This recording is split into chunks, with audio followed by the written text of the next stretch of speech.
So good afternoon, everybody, to our webinar today. Some familiar faces, as I was just saying. We're just starting, 12:02. This was actually one of these days that we did have a little bit of a technical difficulty. And maybe a few years ago, nobody would have thought that one needs two laptops. Hooray for two laptops. I'm on my second laptop now. And yeah, maybe don't want to plug any brands, but Apple's always work. So I was able to log in.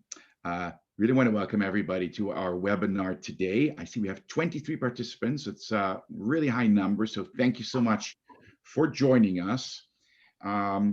Today's topic will be building standard and how floor covering impacts health and well-being.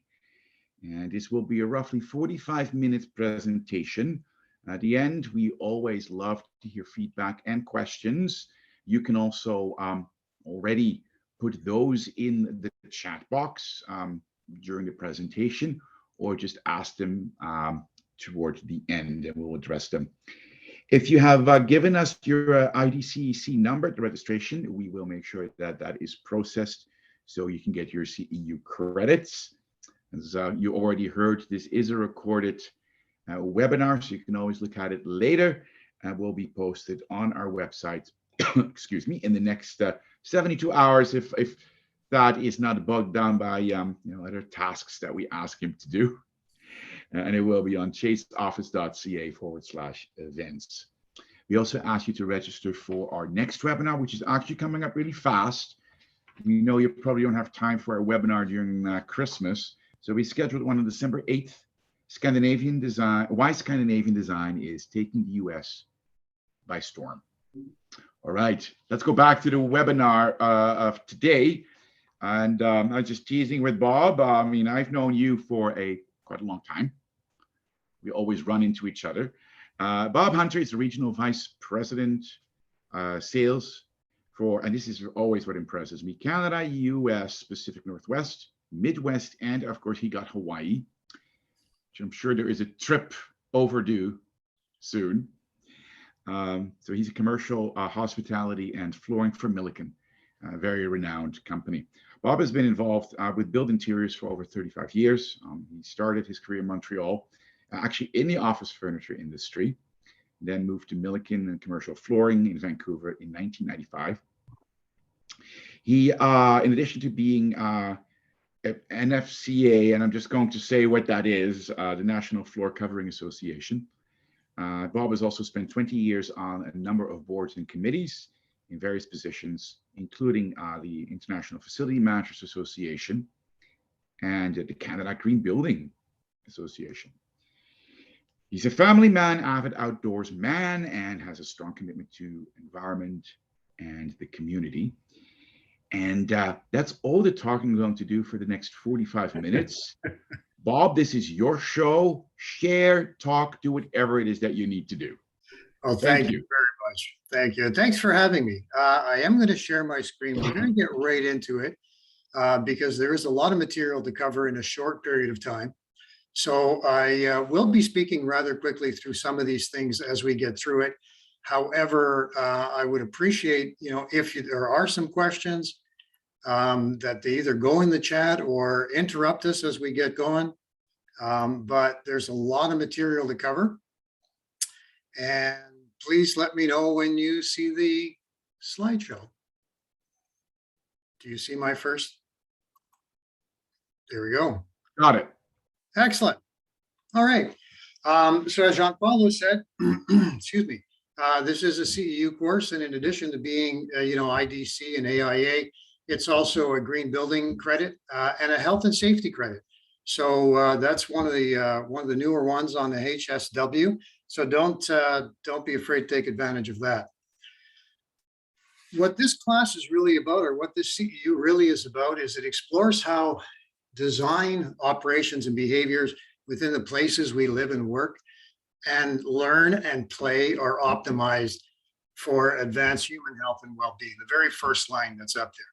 Now, what I want to do is bring your attention to that first line, and more specifically, behaviors. And we're going to talk about behaviors as we get through this. because Well is helping us to really change people's behavior and incorporate it so that we're doing better, you know, with our health, actually. So in this, there are really 4 key learning objectives. With this is based off of standard V2, so this is the latest version. We're talking really about how floor covering contributes towards the standard, right? How designing spaces and focus again on human health.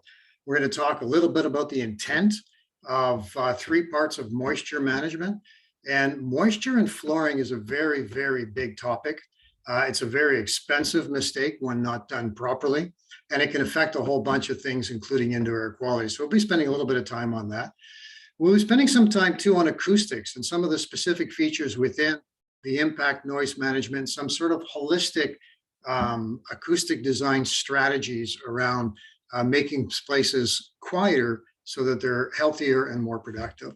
And then lastly, we'll be looking at the accessibility and universal design issues surrounding how floors can play a role to positively impact some wayfinding and some disability issues.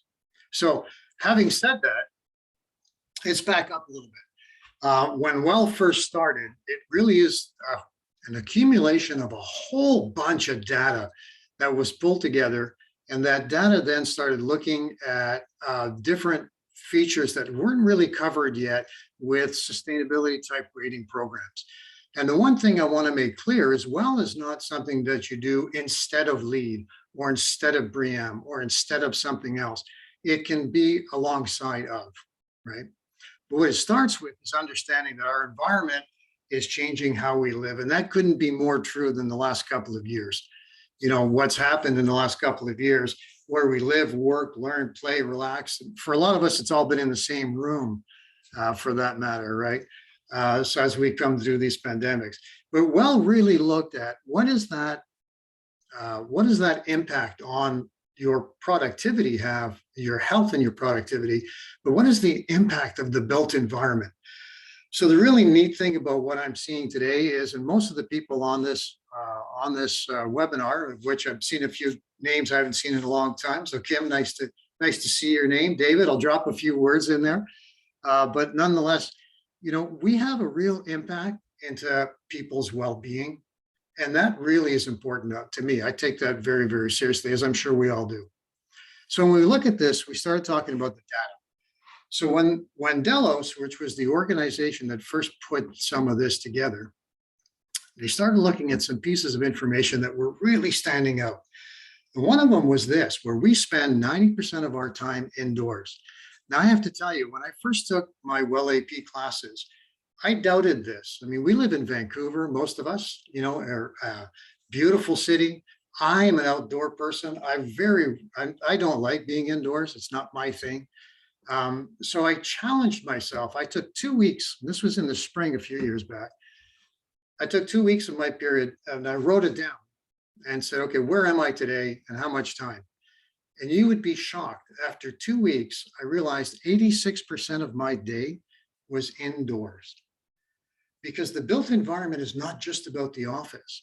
If you think about where you live, you're sleeping during the day, going to an office or your office. In my case, I've been working from home since 1995. So none of this past 3 years was a change for me. But nonetheless, you're working inside of a built environment.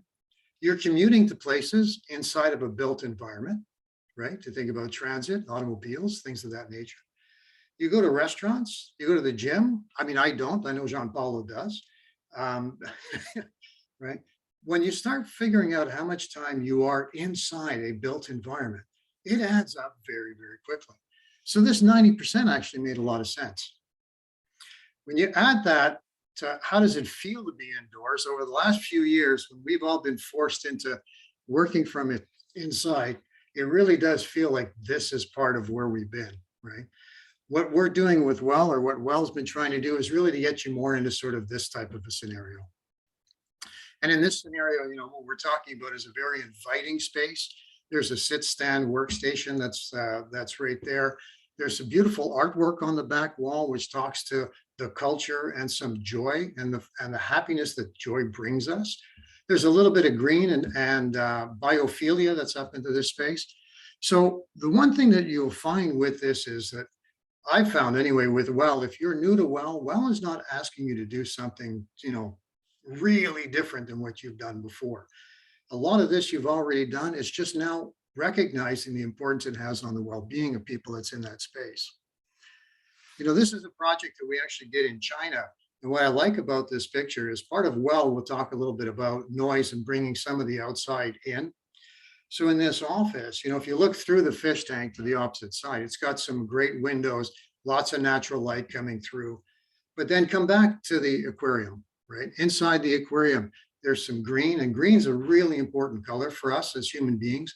We'll talk about that in a couple of minutes. There's also then the sound and the fish. That sound of babbling water, it relaxes us. It's nature coming from the outside in. So it's a really kind of neat concept. Reality is most of our workplaces look like this, or a lot of our workplaces look like this. And with this particular space, you'll see it's always the small nuances that have been designed in this space that make it different. It's got some beautiful lighting. It's got some soft colors. It's got that biophilia. So it's a very inviting place to want to work. The lighting in here is very important as well. And we'll talk a little bit more about lighting as we go on. So the World Health Organization, they look at this and say, look, health is a state of complete physical, mental, and social well-being, and not merely the absence of disease or infirmity. What they mean by that is it's really it's about balancing your role. It's not about just not going to the doctor and not having to go to the hospital. It's about having a well-balanced world around you. I used to believe everything was balanced, but I now believe most things are compromised. And, you compromise a little of this to do a little of that and vice versa. But we compromise a lot on our health when it comes to our work environment, and we don't need to. In fact, the work environment can help us enhance our well-being. And that's what Well is really talking about. Talked about the data. When they start pulling data together, here's some really interesting data from the CDC, the Center for Disease Control. What really determines the state of your health? Well, ironically, it's not the quality of Medicare or even your genetics. 80% of what determines the state of your health is your physical and social environment and your life and health style behaviors, right? So there's that word behaviors again, where we're going to help to add a little bit of changes to behaviors. That's where Well comes into play. But that 80% is huge.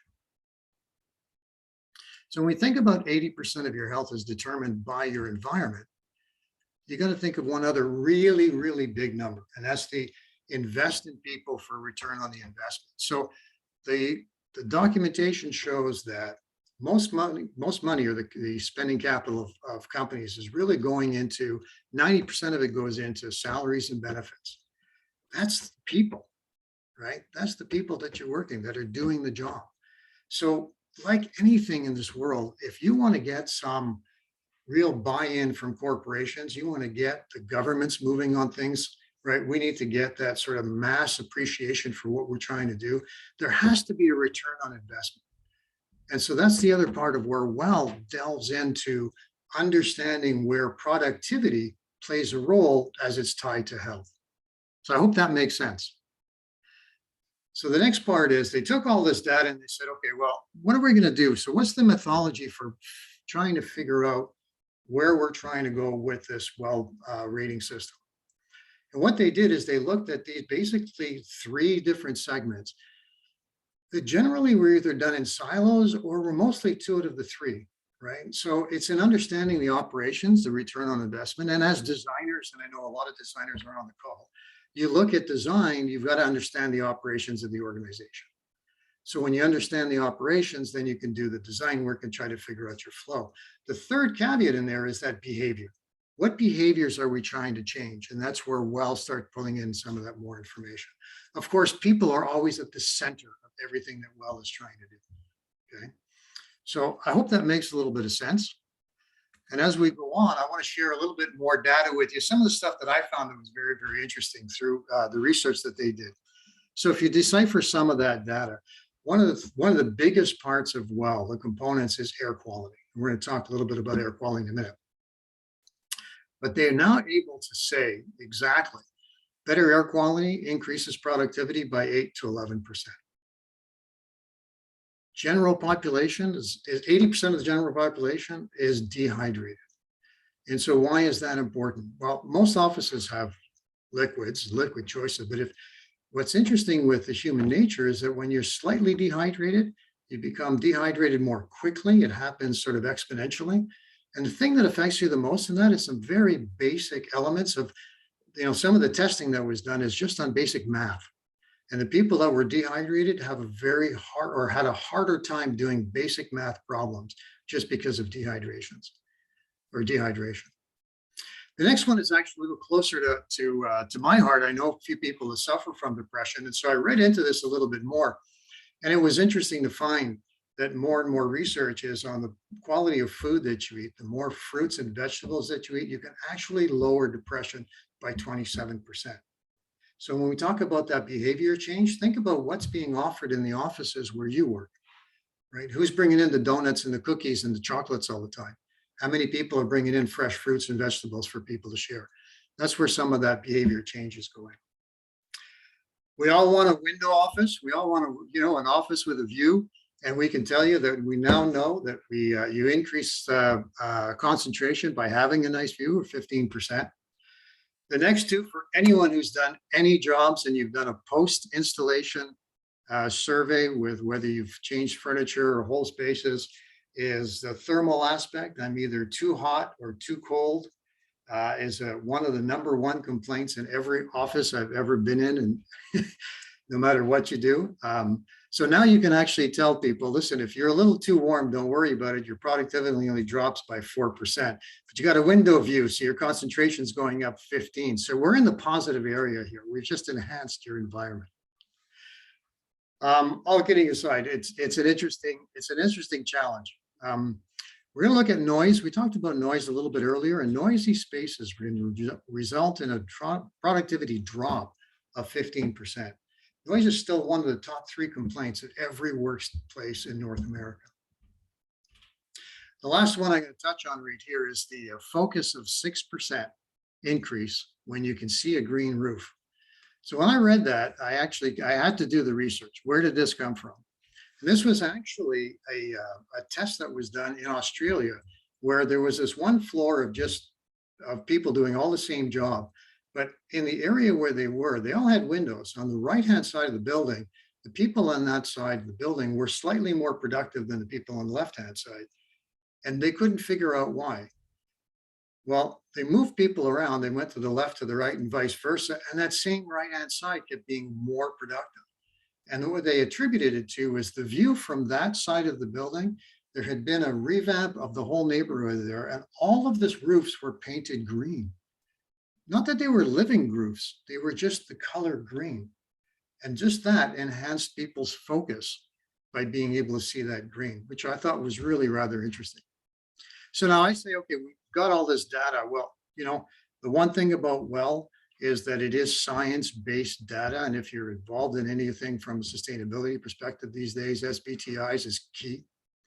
Well, one of the key parts that Delos did is they invented this Well Living Lab. And if you're not familiar with the Well Living Lab, I'll explain it to you. And what they did is they partnered with the Mayo Clinic being one of the foremost healthcare facilities in the world down in the United States. And they took a floor that was at the Mayo Clinic in one of the buildings that was all administrative, and they revamped it completely.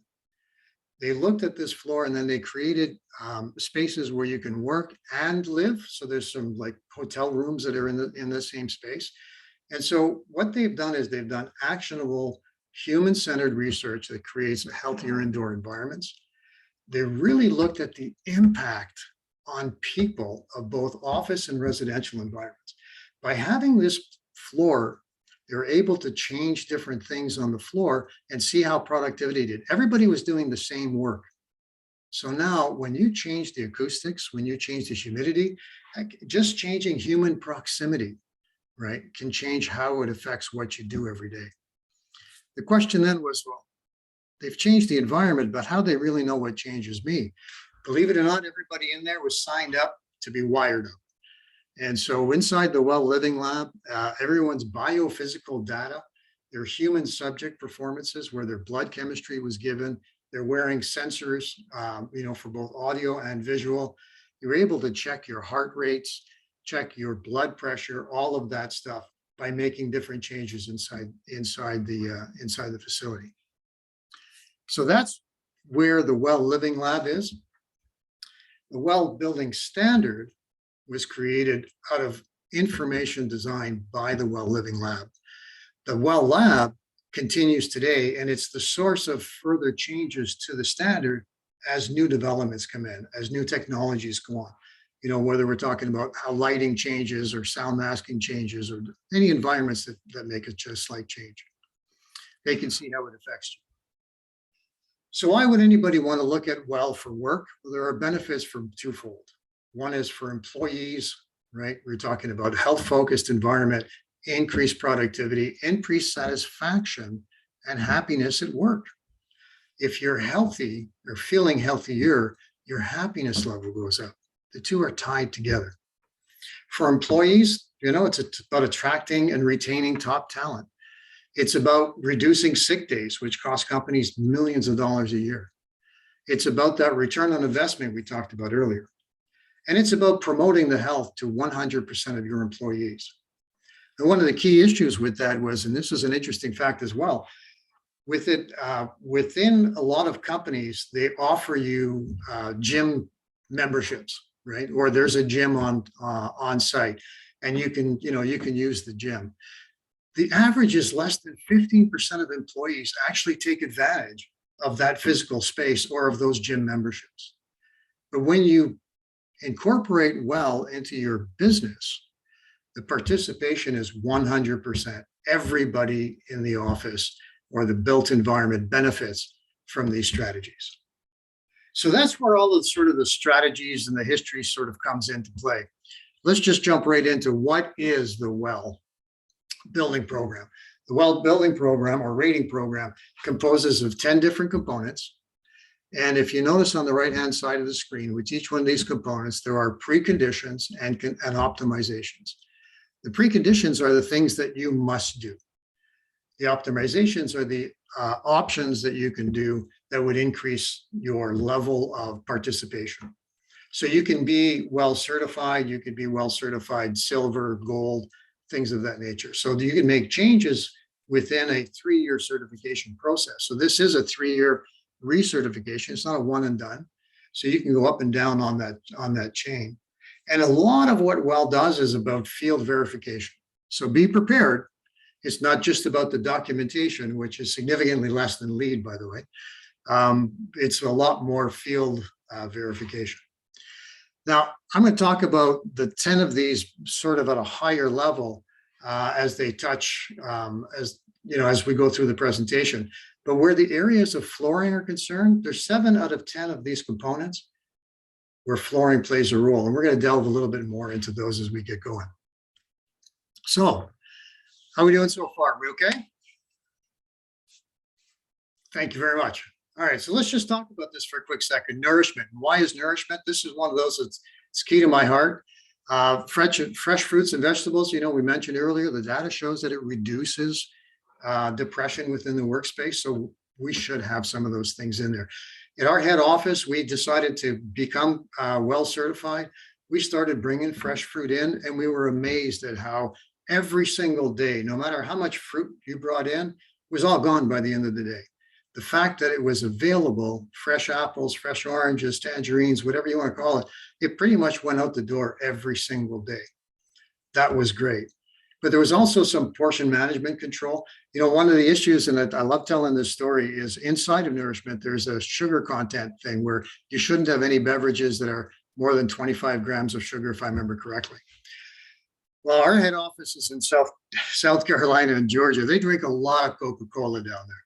And one of the ladies that actually worked with me very closely for many years, now she's retired, 49 years in the business. She retired. She drank 4 cans of Coke a day. She'd come into the office, and instead of coffee, she drank a can of Coke. Well, because we were getting Well certified, we were told reduce the cans of Coke to the small cans, which are less than or 25 grams of sugar or less. Well, you can imagine the pushback that we got. There's a whole bunch of people who said, oh, you can't do that. You can't do that. We need our Coca-Cola. Well, the funny part was that after a couple of weeks of coming in and having her 4 cans of Coke, she still only had 4 cans of Coke every day. Except now, instead of having 60 grams of sugar, she was having 25 grams of sugar in each one. That's that behavior change that I was talking about before. That's where some of this really plays a nice role.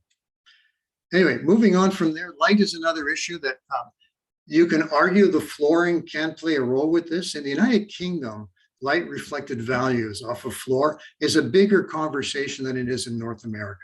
So that's why it's not here in North America. We don't talk about light reflected values that much. It's not part of WELL that's out here. But light plays a very, very big role in your well-being. The issue around light is around disruption and desynchronization of your body's natural circadian rhythm. Now, the research is showing, excuse me, that when you disrupt your rhythm, it's linked to obesity, it's linked to diabetes, it's linked to depression, right? Even this and metabolic disorders. So what's really happening here is, this is your circadian rhythm. And mostly you wake up in the morning, you need that soft light before you can start getting going. And then as the day moves on, you see that brighter light, your activity level goes up, your acuteness wears up. You're firing on all cylinders. We're going. For those of you that can multitask, I envy you. I am not a multitasker, but this is when you're multitasking, right? Then as the day wears on, your body needs to rest. And so companies are encouraged through WELL to establish these type of scenarios where the lighting often represents exactly what's going on during the day. But if you're like me, as Jean-Paulo mentioned, I cover a very wide geographic territory. I'm often on, I cover 7 time zones. So I'm often having 4 a.m. meetings and 8 p.m. meetings. And so it starts to look a little bit like this. The importance to that is the company I work with allows me to get back to this anytime I need to do it. So I can structure a couple of days off of a few big weeks of traveling and get back into my zirconian rhythm, right? Find my comfort zone, go back into there, right? Nothing has been more on this than the last few years, with the blue light and the fact that you sit there at night on your laptop and then you can't rest afterwards, right? Lighting is very, very important. Thermal comfort, as I talked to you before, it's too hot, it's too cold.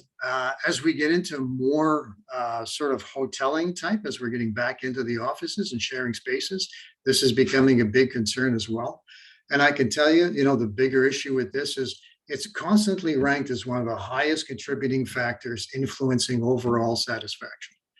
And really, I don't know what the solution is outside of some of the suggestions that are done through WELL is to talk about thermal zoning, to have individual controls, to have humidity controls plays a big role on it, but also on the monitoring of the system. And so thermal control is very, very important inside of WELL. One reason because of this issue right here. All right, getting into the flooring side of things. On the flooring side of things, there are 7 different elements. As I mentioned to you before, air is one of the biggest components inside of WELL. And the key reason for that is we know that air quality is challenging and it affects all of us, right? What's really been interesting is a lot of the polluting indicators can be as 2 to 5 times higher indoor compared to what's outdoor. But you've also got to be mindful of what's outdoor. I recently was in Montreal and I'd gone to a hospital, and the hospital had recently changed some windows on the main floor where they're now open the windows for fresh air. What they didn't know was the city changed the bus route, and the buses, which are diesel buses, are now parked under the windows that open on the first floor. So you kind of sit there going, oh, air pollution and air quality is a really, really big issue. And so it's no different with flooring. How can we help to promote better air quality through flooring? Well, inside of each component or concept are different features. There are 3 different features in the air component that talk about flooring. One of them has to do with construction pollution management. There's also infiltration, which talks about door entrances or walk-off matting, things of that nature. And then there's microbe and mold control. So let's talk about one of the things that WELL does is similar to LEED. They talk about you must have entry mats at the door. And in this case, it's the same. I believe it's 12 or 10 feet of lineal traffic or traffic in the 10 feet of, I'm getting my words all mixed up, 10 feet in the direction of traffic.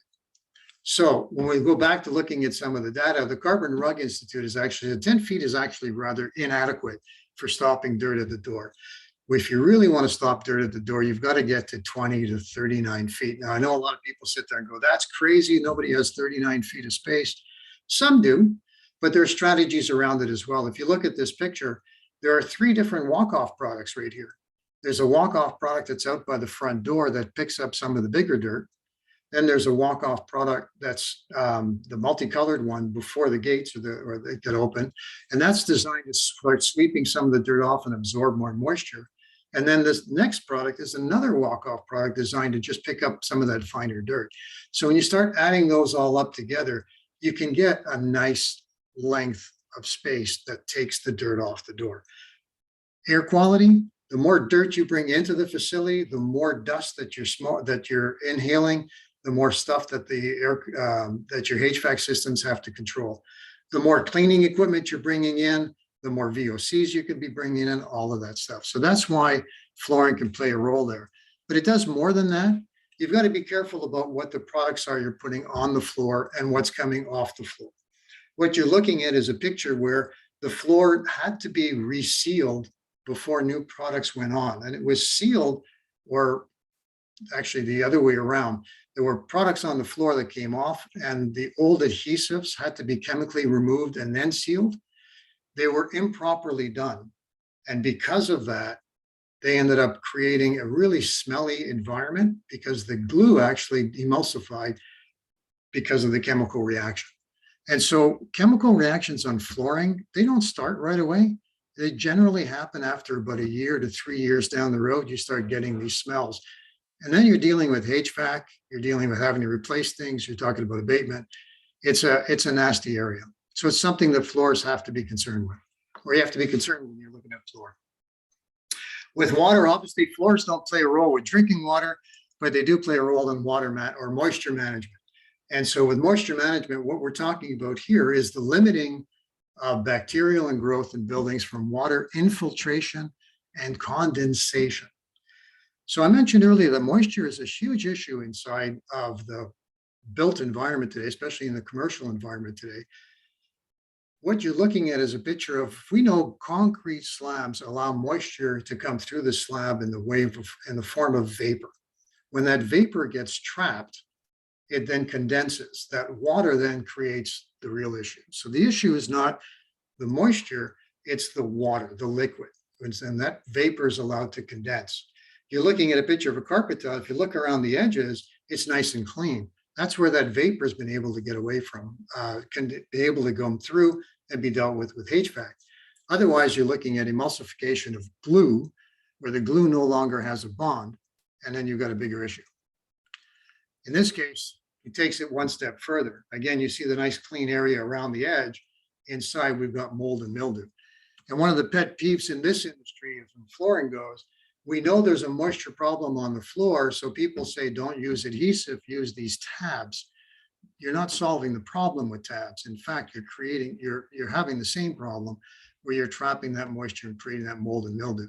The picture on the, I guess it's my right, where you see the 2 tabs in the top corner is the blue carpet. That carpet was only down for 2.5 years. That's a lot of mold and mildew. Anyway, the question there is be aware of the products that you're putting on the floor. If moisture is an issue, pick a backing. There's an open cell cushion backing that's available on the industry today that allows that vapor to go up and wick its way out to the sides that then evaporates and the HVAC can take care of it. That's the real key. All right. off of the ugly pictures and into some a little bit nicer pictures. As we get into this, we talk about movement, and it's about active movement. It's about ergonomics. It's about circulation. The issue around movement is from 146 companies representing 93% of the global population, shows that nearly a quarter of the adult population are physically inactive. Physically inactive means you're not getting 20 minutes of moderate exercise a day. So if we can, through the building, follow some of the rules that help to incorporate and enlist the desire to move, that's what this is all about. So inside the movement concept, you've got these 4 features where flooring plays a role. We talk about active physical activity living through the design of the built space. We talk about ergonomics, and we'll talk about that in a second. Movement throughout the space, and then some real active furnishings. So in talking about movement, one of the things within Well is that stairwells should be easily seen. They should be attractive and inviting. This is where you can walk through the lobby. You see the stairwell. It's safe, it's inviting, and up we go. In this case, the stairwell is a bit off to the right. They've used this flooring a little bit different. And this is where, as you go up the stairs, you begin to notice that there's a bit of a motif on the floor. Well, in this case, they've used some artwork converted into area rugs that adds some art, some culture, some joy when reading the floor. The interesting thing about artwork and joy is that if you see something that brings you joy, as humans, we want to invite other people to come do it. So come see it rather. And so when you're walking up the stairs and you've done this, you get that joy from it. You're going to invite others. You say, hey, Jean-Paul, have you seen this on the floor? Come up the stairs with me, man. So now you're encouraging more activity, right? There's that movement. Subtle things, but they can make a big difference. From an ergonomics perspective, listen, we talk about cushion back or cushion underneath a carpet. Cushion has been proven to reduce leg and muscle strain by 24%. So we're taking a lot of steps through the office environment. And if you're doing a sit-stand workstation, you're always looking for that extra spot where you can stand at the workstation. Here's the pet peeve with sit-stand workstations. I love this picture. This was sent to me by a design firm. Said, here's how we solved our ergonomics for standing. We got the mats, and one of the guy has got the mat flipped over in 2 because it's more comfortable than the hard surface. And the other one's over the side of the thing. So you're looking at a tripping hazard, you're looking at all kinds of issues when you do that. When you put cushion on the back of your carpet or under your carpet, it actually helps with that ergonomics in a big, big way. And so when you're encouraging the movement, what does that really mean? Well, if we look at the data, again, you're taking approximately 4,000 steps a day, 250 working days a year. That's 1 million steps a year. And so part of the Well building rating encourages you to have corridors that are inviting to come down, so that there's artwork, there's pretty colors, there's good lighting, there's a light at the end of the corridor, right? So you don't feel like you're walking through a dungeon. And so this is a great example of one of those scenarios where they've incorporated hard surface and soft surface, wayfinding all throughout the space in a bunch of beautiful colors. I invite you to look at this corridor versus this corridor. There's that light reflective value, right? So not only are you worried about light in this case, but you're also worried about noise, right? So now you're walking down this lovely corridor. If you're the poor sod who has to work great as this guy here with the arrow, right? Again, if you go back to the I hate to say it, but 1990s, when I was around a little at that time as well, feng shui was a big issue. You don't work with your back to the corridor, but in this case, if that corridor was the dark or the concrete corridor, you'd be hearing foot traffic. The noise would be loud, and it would be disruptive every single time someone went down there. So carpet helps significantly reduce a bunch of noise. So within the sound concept, again, we talk about flooring. There's a couple of things about sound, and there was a white paper that was written by Delos actually about managing acoustic sound in the workplace. And some of the things to look for, if, as triggers that you see, if an employee is burnt out versus an engaged employee. burnt out ones show their exhaustion a little bit more. They've got some cynicism and inefficiencies, whereby an engaged employee is more energy, more involved. And then, it plays a big role in how you feel during the day. The areas of your work life where there's noise, the biggest thing that's required is how can I control that noise? And if you can do that, it's like that thermal issue. If I have some individual controls where I can get some quietness, I can make myself happier. So controlling of the noise is a really big issue. What Delos discovered was that in today's society, we get interrupted about every 11 minutes when you're working on a project, whether your phone's dinging, whether someone's knocking you on the door, there's always something that's going on. The challenge with that isn't so much the being disturbed every 11 minutes. It's if you were in deep thought on something, it's the time your brain takes to refocus prior to the interruption can be as much as 25 minutes. And so if we've got a bunch of noise going on behind us, we're constantly getting distracted. We've got to find a way to fix that, right? And that's what Well approaches. They talk about sound absorption, some of the strategies and the solutions, sound masking. We're bringing some of that natural-based, the nature-based soundscaping into the space. That nature, that bubbling brook sounds, the wind sounds, they're all very, very relaxing, right? As far as design space goes, I love this picture. I'm sure the designer had no idea they were putting a ping pong table in there once they'd finished the designing all the nice soft spaces. But, this is part of what Well is asking you to have, the quiet locations. So where the gentleman's sitting on the right, it's soft surfaces, acoustic values. It absorbs a great deal of sound. It's comforting, right? All too often we see offices like this where, we're not doing anything to the ceiling, right? One wall's all glass, the other wall's concrete. The only plane that you've got is that one surface that you touch 24 hours a day, every day, the floor. That's the only place you have. So you might as well do something that makes sense. When we talk about making sense in a holistic approach, sometimes the floor is not the only way to do it. This picture approaches a whole bunch of things. There's some sound masking going on. There's some baffling down the ceiling. If you see that getting into the corridor where the gentleman is sitting at the far end on a stool, the glass enclosures have got acoustic ceilings across the top, right? The seating furniture, you may notice there's some seated privacy, and now you're speaking into a divider that's got some fabric on it, and that'll absorb some sound. And then, of course, there's carpeting. Now, the carpet issue itself, that does a great job, but if all you had was carpet, then what you choose is super important. Again, and I apologize, this says cushioned by Milliken. It's just cushion, right? It's thermal, it's open cell polyurethane cushion. The machine you see is called a tapping machine. It's what ASTM uses for a standard to figure out all of the different quantities that you hear. If you hear my fingers tapping on my desk, that's essentially what that machine does. And so when you have that machine and you put it on top of a hard or PVC or a thermoplastic, which is PVC-free hardback carpet, the decibel levels you see are 67 and 68% respectfully. When you go on a cushion, it drops by more than 60%. You can absorb more sound by just adding that extra cushion. And we know that if we live in condos and your neighbor upstairs decides to take all of the carpet out and put hard surface down, right? That makes the noise makes a huge difference.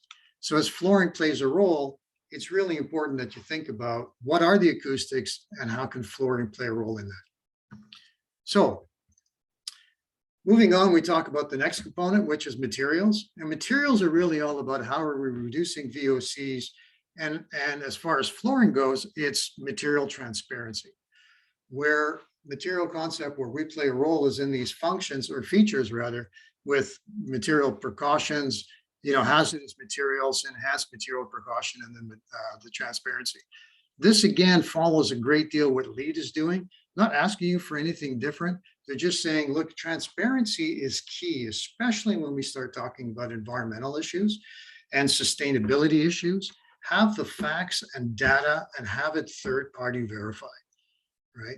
Not that salespeople aren't telling the truth all the time, but let's get the third-party verification and make it transparent. And one good example of that is where the Living Building Challenge, right? The Institute, the International Living Future Institute had a declare label. And originally with the declare label, if you can see on this declare label on the right-hand side, there are two declare labels for the same product. Originally, you can just get an LBC, which is Living Building Challenge compliant. What that meant was you can write a letter verifying that you don't have any of the nasty products that are on the red list of chemicals to a certain parts per million. But it was never verified. And if you're a company like ours is, a lot of what we buy from a third party or from another company. They wouldn't give us the recipe down to 100 parts per million in order to get declare labels complete. All they would do is write a letter and say, we promise nothing's in there. Well, that wasn't good enough.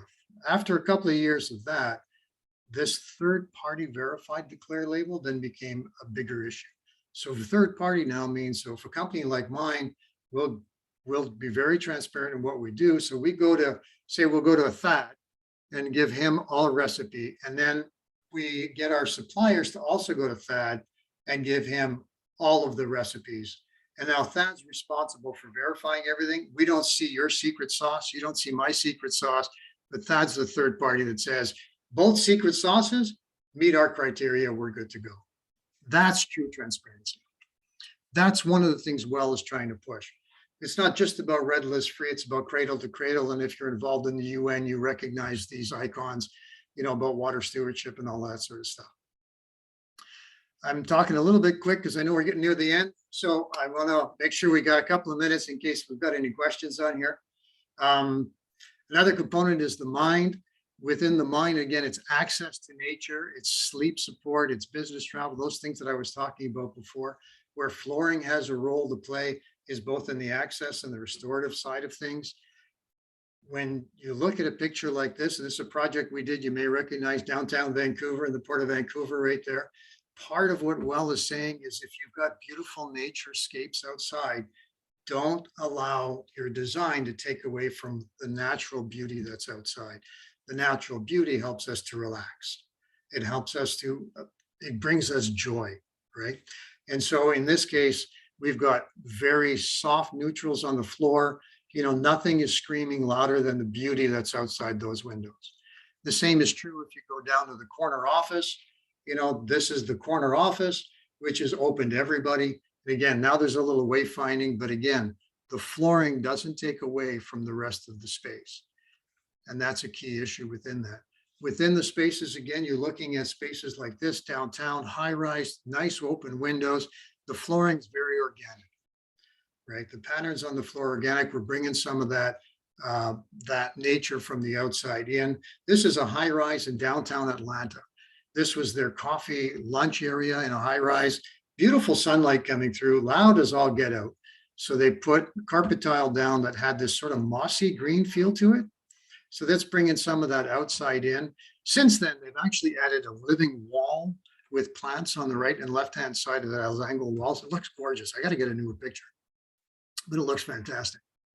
So, offices like this, organic design on the floor, some wood features on the ceiling, seated privacy or seated workstations. But if you look carefully at the seated workstations, and I'm going to expand my screen a little bit, you can see that there's a glass partition there. So you're sitting, but you can actually still see the trees outside. That's that biophilia, being able to see outside, having some natural sunlight plays a big, big role. Where flooring can play a really big role is if you're in a facility where you've only got lights on one side. This is a big convention center in Miami, right? The windows are only on one side of the building. The rest of it is really deep inside. You can get carpet and flooring that has sort of these highlights that encourages the light to penetrate much further. If all you had was dark carpet in there, it'd be super dark on the inside of this facility. As we go through the next feature on community, it's all about accessibility and how flooring can play a role with that. So there's integrated design that plays a role with that, as well as accessibility and universal design, or things we call wayfinding, right? So carpet could play a big role in wayfinding. In this picture, we've got color as differentiating the path to follow. You can also do it with color and texture. That plays a big role. We've got our quiet spaces that are identified again through flooring with direction on where to go. And then this one really encompasses all of that concept together. The flooring identifies the location and then the type of activity that goes on within each space. In this next one, we're actually using the floor to mimic the architecture in the building, so that you have a little bit of sense of culture that comes through. If we talk about the biophilic being some of the nature from outside in, again, this is flooring being used to enhance a space. The building on the right, is bricks and glass. That's all it is. So you bring some of that fluidity that inside of the space, and it gives it a little bit more of a natural feel. As culture comes into play, this is one of my favorite pictures. You can actually have a lot of fun with flooring. This is not a bleach stain on the floor. This is actually a customer of ours that is in the milk business. You may know them in British Columbia, but they have a big piece of art in one of their meeting rooms, which was this milk. And we decided to have some fun with it. We created this extra splash on the carpet of milk going through. So not only is it culture related to the company, it's also fun and funky as well. So it brings a bunch of joy. And I hope when you look at this, you smile. I've looked at this about 100 times. It makes me giggle every time I look at it. It's just fun and creative. So in summary, and I hope this wasn't me talking way too fast, Jean-Paul, you can give me a grade later. But what we're talking about are some of the facts and the data here. 90% of the time is spent indoors. 90% of the operating expenses goes to the people in a company, right? So the physical and social environment is the largest contributor to our health. That's the basis of all of this stuff, right?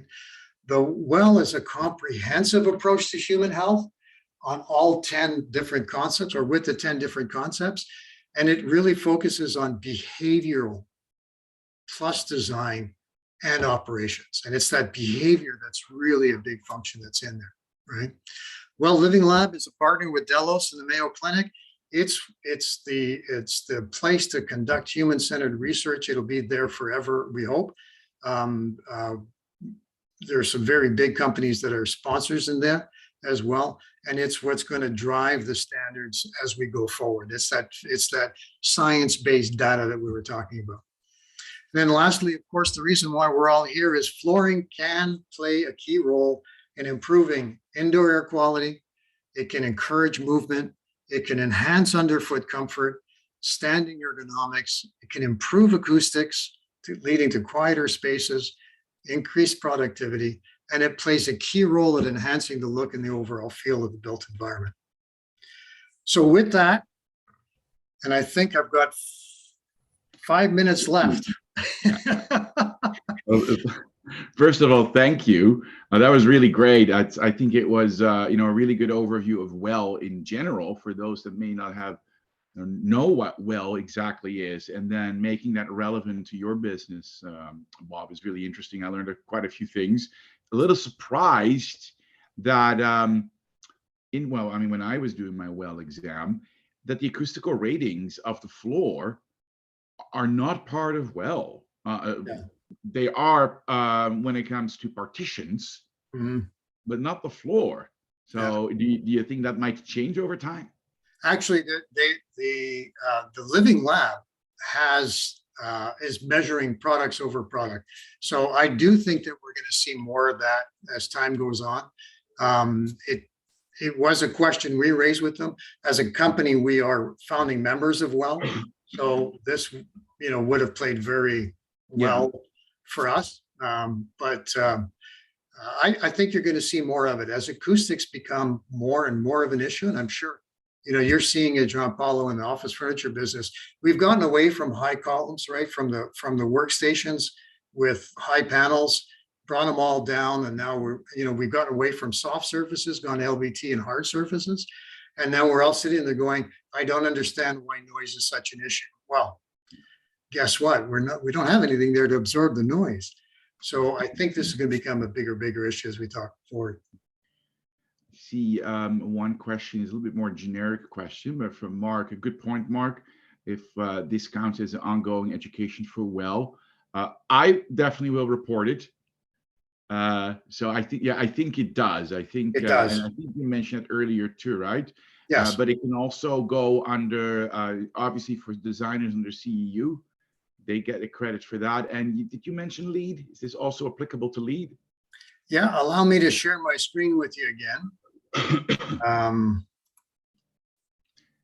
Oh, There's a little bit of double dipping going on if needed, right? there's definitely some double dipping going on if needed. Allow me to share my screen. It's this screen here. I just have to find the slide. Bear with me for a second. And it is.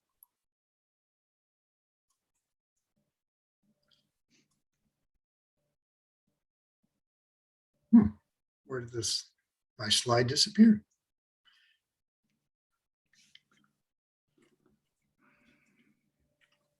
I'm not sure which is. I'm seeing my first slide, but I'm not seeing the rest of it. Well, and I think Mark has done it too. You can self-report your well. So I was definitely going to self-report this, and it even has well in the title, right? So it does. It does. Now, by the way, this presentation is available to you as is. If you notice, there's a bibliography at the end where all the data comes from. If anyone is interested in getting this, and I'll have that first slide on there that shows all of the CEU credits. Please reach out to Jean Paulo, and then I'll get it through. I can get it through him. I really appreciate that. Does anyone have any questions? Curious about anything? We have about 2 more minutes. I'm just looking through the. There was a lot of material there, and I did run through it quickly, but I'm happy to answer anybody's questions. Let's have a look. I don't see any specific question, but I thought was really interesting, and never really thought of it, is also the ability to use the carpet as both the biophilic aspect, but also that requirement of art in spaces. And then the wayfinding, I thought, was also you can really do multiple things with the carpet under the well certification. Absolutely. And then that, as you mentioned, to the sound absorption, and then also I do believe there is a requirement for carpet regarding materials in well. It's certain materials cannot be used, and it also applies to carpet. So you kind of cover that. Yeah. Yeah. Excuse me. All right. Well, we have 1 more minute, so unless there is a burning question, I would like to thank you so much, Bob, and also thank everybody else for joining us today. We'll be sending you a survey, and just love to hear your feedback and also learn more on topics that I know we may be able to present in the future. And maybe we'll get you back too, Bob. I know you have a few more really interesting presentations in store for us. And then we will also ask everybody, please register for our next webinar, December 8th. That's coming up fast. And that will be entitled Why Scandinavian Design is Taking the US, and I'm sure Canada as well, by storm. It's not always about the US. So thanks, everybody. Thank you, Bob, as our guest speaker. And everybody, Christina, I saw your note. We'll take care of that. And yeah, thank you so much. And we will hope to see you all on the 8th. Thank you, Chase, for having me. Chase office. Gianpaolo, always appreciate your time with you, my friend. And I'll just put this out there. I know we're getting near the year end. If anyone needs CEUs, by all means, don't be afraid to reach out. We're happy to help.